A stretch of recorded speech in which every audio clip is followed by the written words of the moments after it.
ಮಧ್ಯಪ್ರದೇಶದಲ್ಲಿ ನಡೀತಾ ಇರುವಂತಹ ಕೊಲ್ಲಿ ವಾರ್ನಿಂದಾಗಿ ರಾಜ್ಯದಲ್ಲಿ ಗ್ಯಾಸ್ ಸಿಲಿಂಡರ್ ಸಮಸ್ಯೆ ದಿನದಿಂದ ದಿನಕ್ಕೆ ಜಾಸ್ತಿ ಆಗ್ತಾ ಇದೆ. ಇಷ್ಟು ದಿನ ಹೋಟೆಲ್ಗಳಿಗೆ ಕಮರ್ಷಿಯಲ್ ಸಿಲಿಂಡರ್ ಸಿಗದೆ ಪಾಪ ಪರದಾಡ್ತಾ ಇದ್ರು. ಅಲ್ಲದೆ ಕೆಲ ಹೋಟೆಲ್ಗಳಲ್ಲಿ ಮೆನು ಕಟ್ ಆಗಿ ಇನ್ನೂ ಕೆಲವು ಹೋಟೆಲ್ಗಳು ಬಾಗಿಲನ್ನೇ ಮುಚ್ಚಿವೆ.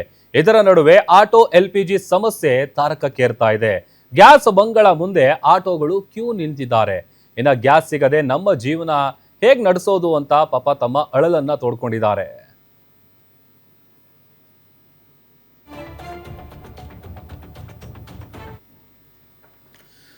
ನಾವು ದೃಶ್ಯದಲ್ಲಿ ಗಮನಿಸ್ತಾ ಇದ್ದೀವಿ, ಒಂದು ಬೇರೆ ಬೇರೆ ಭಾಗಗಳಲ್ಲಿ ಸಿಲಿಂಡರ್ಗಾಗಿ ಆಟೋ ಚಾಲಕರು ಹೇಗೆ ಪರದಾಡ್ತಾ ಇದ್ದಾರೆ ಅಂತೇಳಿ. ಮೈಸೂರು, ಬೆಳಗಾವಿ, ವಿಜಯಪುರ, ನೆಲಮಂಗಲ, ಬೆಂಗಳೂರಿನ ಏರಿಯಾಗಳು, ಶೇಷಾದ್ರಿಪುರಂ, ಬಸವೇಶ್ವರ ನಗರ ಎಲ್ಲ ಬಂಗಳ ಮುಂದೆನೂ ನೋಡಿ ಕಿಲೋಮೀಟರ್ ಗಟ್ಟಲೆ ಕ್ಯೂ ನಿಂತಿದ್ದಾರೆ. ಅಂದರೆ ಈಗ ಹೇಳಿ ಕೇಳಿ ಆಟೋ ಡ್ರೈವರ್ಗಳು ಬೆಳಗಿನ ಜಾವ ರಾತ್ರಿ ಟೈಮ್ ಇರಲ್ಲ ಅವರಿಗೆ. ಯಾವ ಟೈಮ್ ಅಂದರೆ ಆ ಟೈಮು ಪಾಪ ದುಡಿಮೆ ಮಾಡೋದಕ್ಕೆ ಗ್ಯಾಸ್ಗಳನ್ನು ಹಾಕಿಸ್ಕೊಂಡು ಆಟೋ ಓಡಿಸ್ಬೇಕು. ಅದೇ ಅವರ ಜೀವನ ನಡೆಸೋದೇ ಅದರಿಂದ. ಬಟ್ ಈಗ ಹೆಂಗಾಗಿದೆ ಪರಿಸ್ಥಿತಿ ಅಂತಂದರೆ ನೋಡಿ, ನೀವು ಎಲ್ಲ ಭಾಗದಲ್ಲೂ ಗಮನಿಸ್ಬೋದು. ಬೆಳಗಾವಿ, ಮೈಸೂರು, ವಿಜಯಪುರ, ನೆಲಮಂಗಲ, ಆಮೇಲೆ ಬೆಂಗಳೂರಿನ ಕೆಲವು ಏರಿಯಾಗಳಲ್ಲೂ ಕೂಡ ಈ ಆಟೋ LPG ಬಂಕ್ಗಳೇನಿರ್ತವೆ, ಒಂದಷ್ಟು ಬಂಕ್ಗಳ ಮುಂದೆ ನೋ ಸ್ಟಾಕ್ ಅನ್ನುವಂಥ ಬೋರ್ಡ್ಗಳು. ಮತ್ತೊಂದು ಕಡೆ ಗ್ಯಾಸ್ ಸಿಗ್ತಾ ಇದೆ, ಬಟ್ ಹೆಂಗೆ ಅಂತ ಅಂದರೆ ಇಡೀ ದಿನ ಅವ್ರು ವೆಯ್ಟ್ ಮಾಡಬೇಕು ಗ್ಯಾಸ್ಗಳನ್ನು ಹಾಕಿಸ್ಕೊಳ್ಬೇಕು ಅಂತಂದರೆ. ಇಲ್ಲಿ ಬಂಗಳ ಮುಂದೆನೇ ಗಂಟೆಗಟ್ಟಲೆ ಕಾಯಬೇಕು ಅಂತಂದರೆ ಇನ್ನು ಅವರು ದುಡಿಮೆ ಮಾಡೋದು ಯಾವಾಗ, ಆಮೇಲೆ ತಮ್ಮ ಜೀವನ ನಡೆಸೋದು ಹೇಗೆ ಅಂತ ಸಾಕಷ್ಟು ಆಟೋ ಚಾಲಕರು ತಮ್ಮ ಅಳಲನ್ನು ತೋಡ್ಕೊಳ್ತಾ ಇದ್ದಾರೆ. ಹೇಳಿ ಕೇಳಿ ಕೊಲ್ಲಿ ರಾಷ್ಟ್ರದಲ್ಲಿ ನಡೀತಾ ಇರುವಂತಹ ಯುದ್ಧ 35ನೇ ದಿನಕ್ಕೆ ಕಾಲಿಟ್ಟಿದೆ. ಇನ್ನೂ ಕೂಡ ಅದು ನಿಲ್ಲುವಂತಹ ಲಕ್ಷಣಗಳು ಕಾಣಿಸ್ತಾ ಇಲ್ಲ. ಬಟ್ ಈಗ ರಾಜ್ಯಾದ್ಯಂತ ಹಿಂಗಾಗಿದೆ ಪರಿಸ್ಥಿತಿ ಅಂತ ಅಂದರೆ ಜೀವನ ಮಾಡೋದೇ ಭಾಳ ಕಷ್ಟ ಆಗ್ತಾ ಇದೆ. ಇನ್ನು ಇದೇ ರೀತಿಯಾದಂಥ ಪರಿಸ್ಥಿತಿ ಮುಂದುವರೆದ್ರೆ ಆಲ್ಮೋಸ್ಟ್ ಎಲ್ಲ ಆಟೋಗಳನ್ನು ಮನೆಯಿಂದ ಹೊರಗೆ ತರೋಂಗೇ ಇಲ್ಲ, ಆ ಥರದ ಪರಿಸ್ಥಿತಿ. ಇನ್ನೂ ಒಂದಷ್ಟು ಸಂದರ್ಭದಲ್ಲಿ ಹಿಂಗಾಗಿದೆ ಅಂತ ಅಂದರೆ ಪಾಪ ಗ್ಯಾಸ್ ಖಾಲಿಯಾಗಿ ಬಂಕ್ಗಳ ಬಳಿ ತಳ್ಕೊಂಡು ಬರುವಂಥ ಪರಿಸ್ಥಿತಿ ಇದೆ ಆಟೋ ಚಾಲಕರಿಗೆ. ಸದ್ಯ ಬೆಂಗಳೂರಿನ ಬಸವೇಶ್ವರ ನಗರದ ದೃಶ್ಯಗಳನ್ನು ಗಮನಿಸ್ತಾ ಇದ್ದೀವಿ. ಹೇಗೆ ಆಟೋಗಳು ಸಾಲುಗಟ್ಟಿ ನಿಂತಿದೆ ನೋಡಿ.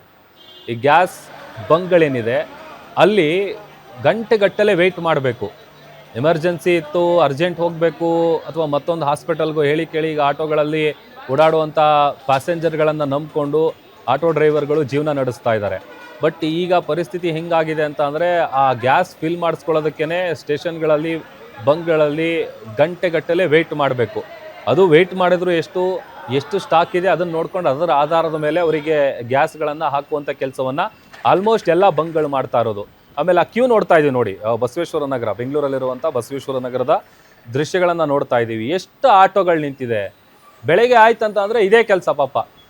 ಇನ್ನು ಅವರು ಫಿಲ್ ಮಾಡಿಸ್ಕೊಳ್ಳೋದು ಯಾವಾಗ, ಅದಾದಮೇಲೆ ಅವರು ಡ್ಯೂಟಿ ಮಾಡೋದು ಯಾವಾಗ, ಮತ್ತು ಜೀವನ ನಡೆಸೋದು ಹೆಂಗೆ ಅಂತೇಳಿ. ಆಲ್ಮೋಸ್ಟ್ ಈಗ ಈ ಕ್ಯೂ ದಾಟಬೇಕಂತಂದ್ರೆ ಇವರು ಇಲ್ಲಿಂದ ಬಂಕ್ವರೆಗೂ ಹೋಗ್ಬೇಕಂತಂದರೆ ಇರೋ ಬರೋ ಗ್ಯಾಸ್ ಅಲ್ಲೇ ಖಾಲಿ ಆಗಿಬಿಡುತ್ತೆ. ಇನ್ನು ಮತ್ತೆ ಅಲ್ಲೋಗಿ ವೆಯ್ಟ್ ಮಾಡಿ ಇದೇ ಥರದ ದೃಶ್ಯಗಳು ಸರ್ವೇ ಸಾಮಾನ್ಯವಾಗಿ ಕಂಡು ಬರ್ತಾ ಇದೆ. ಬೆಂಗಳೂರಿನ ಹಲವು ಬಂಕ್ಗಳ ಮುಂದೆ ಇದೇ ರೀತಿಯಾದಂಥ ಚಿತ್ರಗಳು ಸಹಜವಾಗಿ ಕಂಡು ಬರ್ತಾ ಇರೋದು. ನೋಡಿ ಎಷ್ಟು ದೊಡ್ಡ ಕ್ಯೂ ಇದೆ ಅಂತೇಳಿ. ಒಂದೆರಡಲ್ಲ, ನೂರಾರು ಆಟೋಗಳು ಕ್ಯೂ ನಿಂತಿದೆ.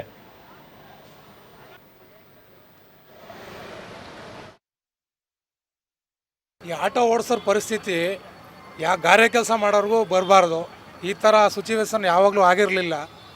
ಏನು ಅಂತ ಗೊತ್ತಾಗ್ತಲ್ಲ. ನಮ್ಮ ಸರ್ಕಾರದಿಂದನೇ ಈ ಥರ ಆಗ್ತಾ ಇದೆಯೋ ಇಲ್ಲ ಬೇಕು ಅಂತಲೇ ಈ ಥರ ಮಾಡ್ತಾ ಇದ್ದಾರೋ ಗೊತ್ತಿಲ್ಲ.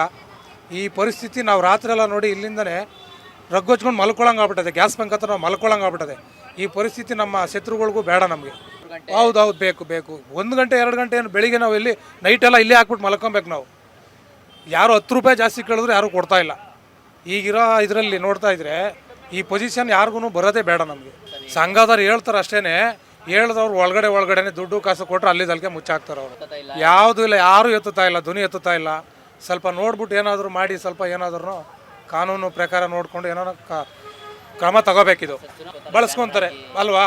ಇನ್ನೊಂದು ಟೈಮಲ್ಲಿ ನಮ್ಮ ಆಟೋಗಳು ಸರ್ ಹೇಳೋದೇನು ಸರ್, ಯಾರು ಇದ್ರ ಬಗ್ಗೆ ಒಂದೇ ಒಂದು ಚಕಾರ ಎತ್ತಿಲ್ಲ. 40-60 ರೂಪಾಯಿ ಇದ್ದಿದ್ದು ಗ್ಯಾಸು 110 ರೂಪಾಯಿ ಆಗೈತೆ.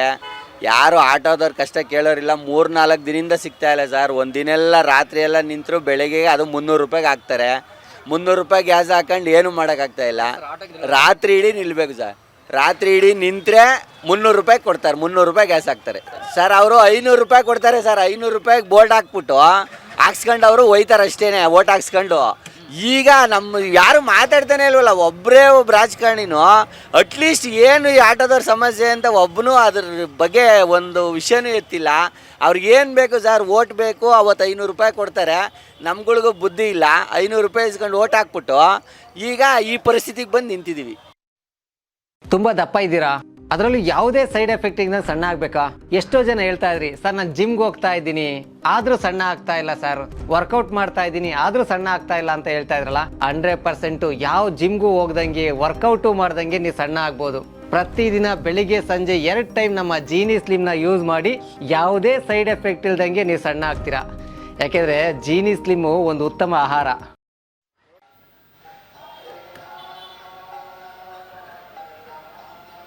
ನೋಡಿ, ಕೇವಲ ಬಸವೇಶ್ವರ ನಗರ ಅಷ್ಟೇ ಅಲ್ಲ, ಶೇಷಾದ್ರಿಪುರಂ ಅಲ್ಲೂ ಕೂಡ ಟ್ರೂ ಗ್ಯಾಸ್ ಮುಂದೆ ನೋ ಸ್ಟಾಕ್ ಅನ್ನುವಂಥ ಬೋರ್ಡ್ಗಳನ್ನು ನೀವು ಗಮನಿಸ್ತಾ ಇದ್ದೀರಿ. ನಾ ಹೇಳ್ತಾ ಇದ್ದೆ, ಒಂದು ಬಸವೇಶ್ವರ ನಗರ, ಆಮೇಲೆ ಶೇಷಾದ್ರಿಪುರ, ಜೊತೆಗೆ ಹೀಗೆ ಬೇರೆ ಬೇರೆ ಏರಿಯಾಗಳಲ್ಲೂ ಕೂಡ ಎಲ್ಲೆಲ್ಲಿ ಆಟೋ LPG ಬಂಕ್ಗಳಿರ್ತವೆ, CNG ಗ್ಯಾಸ್ಗಳ ಬಂಕ್ಗಳಿರ್ತವೆ, ಅದರಲ್ಲಿ ಒಂದಷ್ಟು ಓಪನ್ ಇದ್ದಾವೆ, ಇನ್ನೊಂದಷ್ಟು ಕಡೆ ನೋ ಸ್ಟಾಕ್ ಅನ್ನುವಂಥ ಬೋರ್ಡ್ಗಳನ್ನು ಹಾಕಲಾಗಿದೆ. ಸದ್ಯ ಬೆಂಗಳೂರಿನ ಶೇಷಾದ್ರಿಪುರಂನ ಟ್ರೂ ಗ್ಯಾಸ್ ಬಂಕ್ ಏನಿದೆ ಅದನ್ನು ನಾವು ನೋಡ್ತಾ ಇದ್ದೀವಿ, ಅಲ್ಲೂ ಕೂಡ ನೋ ಸ್ಟಾಕ್ ಅನ್ನುವಂಥ ಬೋರ್ಡ್ಗಳನ್ನು ಹಾಕಿದ್ದಾರೆ. ಮತ್ತೊಂದು ವಿಪರ್ಯಾಸದ ವಿಚಾರ ಏನು ಅಂತಂದರೆ, ನೀವು ಈ ಯಾವುದನ್ನ ಶಾಪಿಂಗ್ ಮಾಲು ಅಲ್ಲಿ ಇಲ್ಲಿ ಹೋಗಿ ಆ ಸಣ್ಣ ಪುಟ್ಟ ವಸ್ತುಗಳಿಗೆಲ್ಲ ಅವ್ರು ಏನು MRP ಹಾಕಿರ್ತಾರೆ, ಅದೇನು ಪ್ರೈಸ್ ಟ್ಯಾಗ್ ಇರುತ್ತೆ, ಅದನ್ನು ಕಣ್ಣು ಮುಚ್ಕೊಂಡು ಕೊಟ್ಟು ಬರ್ತೀವಿ. ಬಟ್ ಈ ಥರದ ಪರಿಸ್ಥಿತಿ ಇದೆ, ಒಂದು 10 ರೂಪಾಯಿ ಜಾಸ್ತಿ ಕೊಡಿ ಅಂತೇಳಿ ಕೇಳಿದ್ರೆ ಯಾರು ಕೂಡ ಮುಂದೆ ಬರೋಲ್ಲ ಕೊಡೋದಕ್ಕೆ, ಬದಲಿಗೆ ಅವ್ರ ಜೊತೆನೇ ಜಗಳ ಮಾಡ್ತಾರೆ. ಬೆಳೆಯಿಂದ ಗ್ಯಾಸ್ ಇಲ್ಲ ಅಂದರು, ಗ್ಯಾಸ್ ಬಂತು, ಮತ್ತು ಈ ಗ್ಯಾಸ್ ಹಾಕೋರು ದೌರ್ಜನ್ಯ ಮಾಡ್ತಾರೆ ಅಂತ ಇದು ಮಾಡ್ತಾಯಿದ್ದಾರೆ, ಕಂಪ್ಲೇಂಟ್ ಮಾಡ್ತಿದ್ದಾರೆ.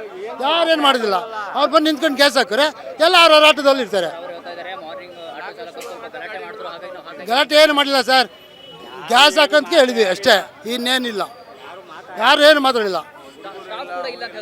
ಸ್ಟಾಕ್ ಇದೆಯಲ್ಲ, ಇವಾಗ ಬಂತಲ್ಲ, ಸಿಬ್ಬಂದಿ ಬಂದಿದ್ದಾರೆ ಸರ್, 3 ಜನ ಇದ್ದಾರೆ, ಬಂದು ಇವಾಗ ಹೋದ್ರು ಅವರು. ಹೌದು,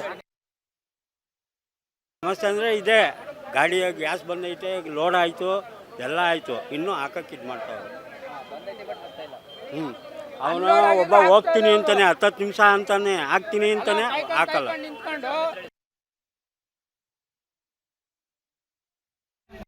ಕೈಕೊಂಡಿದ್ದೀವಿ, ಅನ್ಲೋಡ್ ಆದಮೇಲೆ ಪೇಷನ್ಸ್ ಕೊಟ್ಟು ನಾವು ನಿಂತಿದ್ದೀವಿ ತಾನೆ. ಅವರು ಕರೆಕ್ಟಾಗಿ ಇವಾಗ ಅನ್ಲೋಡ್ ಆದಮೇಲೆ ನಮ್ಗೆ ಏನಿದೆ ಅದು ಮಾಡಿದ್ರೆ ಅವ್ರ ಪರ್ಗೆ ಆಟ ಹಾಕ್ಸ್ಕೊಂಡು ಹೋಯ್ತಾ ಇರ್ತಾರೆ. ಏನಕ್ಕೆ ನಿಂತಿರ್ತಾರೆ, ಗ್ಯಾಸು ಹಾಕ್ಸ್ತಾರೆ, ಕಾಸು ಕೊಡ್ತಾರೆ, ಹೋಯ್ತಾ ಇರ್ತಾರೆ ಅಷ್ಟೇ. ಈಗ ನೋಡಿದ್ರೆ ಉಲ್ಟಾ ಹೊಡಿತಾವ್ರೆ, ನಾವು ಹಾಕಲ್ಲ, ಆಟೋದವ್ರೇನೋ ದೌರ್ಜನ್ಯ ಮಾಡ್ತಾರೆ, ಹಂಗೆ ದೌರ್ಜನ್ಯ ಮಾಡಂಗಿರಿ. ಏನಕ್ಕೆ ಇಷ್ಟೊತ್ತವ್ರಿಗೆ ಕಾಯ್ಬೇಕಾಗಿತ್ತು? ನಾವು ನಾಷ್ಟ ಮಾಡಿದೆ, ಮುಖ ತೊಳಿದೆ, ಏನಕ್ಕೆ ನಿಂತಿರ್ಬೇಕು?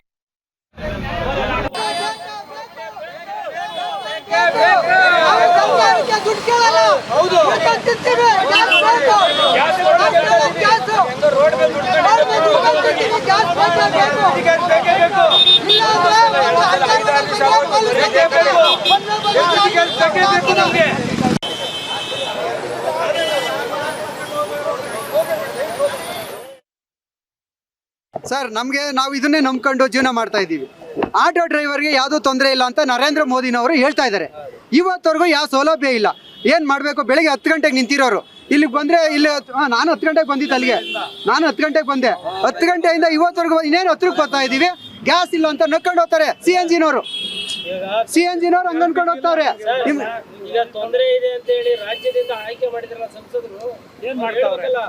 ಸರ್, ಅವ್ರ ಮಕ್ಕಳಿಗಿರಿ ಸರ್, ಸಿಕ್ಕರೆ ಮೆಟ್ಕೊಂಡು ಹೊಡಿತೀವಿ ಸರ್ ನಾವು, ಅಷ್ಟೇ ಸರ್ ನಾವು ಹೇಳೋದು. ಇವತ್ತು ನಾವು ಜೀವನ ಮಾಡಬೇಕು ಸರ್, ಎಲ್ಲರೂ ಸೂಸೈಡ್ ಮಾಡ್ಕೊಬೇಕು, ಹಂಗಾಗಿದೆ ಇವಾಗ. ಇವತ್ತು ಸೂಸೈಡ್ ಮಾಡ್ಕೊಳ್ಬೇಕು, ಹಂಗಾಗಿದೆ. ಸಾಲ ಮಾಡಿ ಮನೆ ತೊಗೊಂಡಿದ್ದೀವಿ, ಲೋನ್ ಕಟ್ಟಬೇಕು, ಏನು ಮಾಡ್ಬೇಕು ಇವಾಗ? ಇವತ್ತು ಮನೆಯಿಂದ ಗಾಡಿ ತಗೊಂಬರಕ್ಕೆ ಆಗ್ತಾ ಇಲ್ಲ ನನ್ನ ಕೈಲಿ. ಜೀವನ ಮಾಡಿ ಯಾರ ಹತ್ರ ಉತ್ತರಕ್ಕೆ ಹೋಗಲ್ಲ, ಕೂಲಿ ಮಾಡಿ ತಿನ್ನೋಣ ಅಂತ ಬಂದಿದ್ದೀವಿ ಇದೊಂದು ಮಾಡ್ಕೊಂಡು.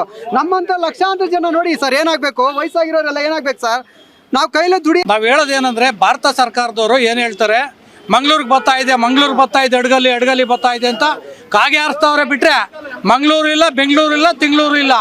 ಯಾವ ಊರಾಗೂ ಗ್ಯಾಸ್ ಇಲ್ಲ. ಈ ಸಂಸದರು ಆಯ್ಕೆ ಆಗೋಗವ್ರಲ್ಲ, ನರೇಂದ್ರ ಮೋದಿ ಹತ್ರ ಕುಂತ್ಕೊಂಡು ಬಡವ ಬಗ್ಗರು ಸಾಯ್ತಾವ್ರೆ. ಗ್ಯಾಸ್ ಇಲ್ಲ, ದುಡ್ಡು ಕೊಟ್ಟರೆ ಗ್ಯಾಸ್ ಸಿಗ್ತಾ ಇಲ್ಲ. 100 ರೂಪಾಯಿ 110 ರೂಪಾಯಿ ಗ್ಯಾಸ್ ಹೇಳ್ತಾರೆ. ಅವ್ರು ಏನು ಮಾಡಬೇಕು, ಹೊಟ್ಟೆಪಾಡೇನು ಅವ್ರು ಅನ್ನೋದು ಯಾರಿಗನ್ನ ಪ್ರಜ್ಞೆ ಇದೆಯಾ? ಸಂಸದರು ಸ್ಟಾಕ್ ಇದೆ ಅಂತ ಹೇಳ್ತಾರೆ. ಇಡೀ ಇಂಡಿಯಾದಲ್ಲಿ ಯಾವುದೇ ತೊಂದರೆ ಇಲ್ಲ ಅಂತ ನರೇಂದ್ರ ಮೋದಿ ಅವರೇ ಹೇಳ್ತಾವ್ರೆ. ಏನು ಮಂಗ್ಳೂರಿಗೆ ಬರ್ತಾ ಇದೆ, 4 ಅಡುಗೆ ಬಂತು, 5 ಅಡುಗೆ ಬಂತು, ಬರ್ತಾ ಇದೆ, ನಮ್ಗೇನು ಸಮಸ್ಯೆ ಇಲ್ಲ ಅಂತಾರಲ್ಲ. 400 ಗಾಡಿ ನಿಂತಾವೆ. ಎಲ್ಲಿಂದ ಬಗಲ್ಗುಂಟೆಯಿಂದ 8ನೇ ಮೈಲಿವರೆಗೂ ಒಂದೇ ಒಂದು ರೋಡಲ್ಲಿ 400 ಗಾಡಿ ನಿಂತವೆ ಅಂದ್ರೆ ಇಡೀ ಬೆಂಗಳೂರಲ್ಲಿ ಎಷ್ಟು ಲಕ್ಷ ಗಾಡಿ ನಿಲ್ತವೆ. ಹೊಟ್ಟೆಪಾಡು ಏನು ಮಾಡಬೇಕು? ಮನೆಗೆ ಗ್ಯಾಸ್ ಇಲ್ಲ, ಗಾಡಿಗೆ ಗ್ಯಾಸ್ ಇಲ್ಲ, ದುಡಿಮೆ ಇಲ್ಲ. ಗ್ಯಾಸ್ ಬಂಕ್ ಹೋದ್ರೆ 100 ಅಂತ ಹೇಳ್ತಾನೆ, 150 ಅಂತ ಹೇಳ್ತಾನೆ. ಹೆಂಗ್ ನಾವು ಜೀವನ ಮಾಡೋದು ಬಡವರು? ನೀವೇನಾದ್ರೂ ಮಾಡಿ, ನೀವು ಸರ್ಕಾರದಿಂದ ಏನಾದ್ರೂ ಮಾಡಿ ಬಡವರಿಗೆ ಒಂದು ಅನುಕೂಲ ಮಾಡ್ಕೊಡ್ಬೇಕು ತಾನೆ. ಕೇಂದ್ರ ಸರ್ಕಾರ ಏನು ಹೇಳ್ತತೆ, ಯಾವುದೇ ಕಾರಣಕ್ಕೆ ಸಮಸ್ಯೆ ಇಲ್ಲ ಇಲ್ಲಿ. ಯಾಕೆ ಸಮಸ್ಯೆ ಇಲ್ಲ? ನಾವೇನಕ್ಕೆ ಬರ್ತೀವಿ? ಕತ್ತೆ ಕಾಯಕ ನಿಲ್ಸ್ತೀವಿ. ಗ್ಯಾಸ್ ಇಲ್ಲ, ದುಡಿಮೆ ಇಲ್ಲ, ಏನಕ್ಕೆ ಬರೋದು ನಾವು? ನಮಗೆ ಆಟೋ ಚಾಲಕರ ತಾಳ್ಮೆ, 2 ದಿನ ಹೋದ್ರೆ ಬೆಂಕಿ ಇಳಿಕ್ಬೇಕಾಗ್ತತೆ. ಬೇರೆ ದಾರಿ ಇಲ್ಲ ನಮಗೆ.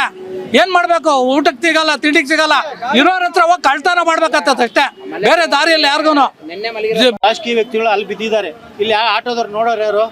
ಇವಾಗ ರಾತ್ರಿ 7 ಗಂಟೆಗೆ ಬಂದಿದ್ದೀವಿ, 10 ಗಂಟೆಗೆ ಇಲ್ಲಿವರೆಗೂ ಕಾದಿದ್ದೀವಿ ನಾವು. ಇವ್ರು ಏನು ಮಾಡ್ತಾರೆ, ಒಂದು ಟ್ಯಾಂಕರ್ ತರ್ತಾರೆ, ಇಲ್ಲಿಂದ ಅಲ್ಲಿಗೆ ಟ್ಯಾಪೇ ಬಾಳ್ತಾರೆ. ಬ್ಯಾಂಕ್ ಎಲ್ಲ ಬಂಕವರು ಇದೇ ಬಾಳೋದು.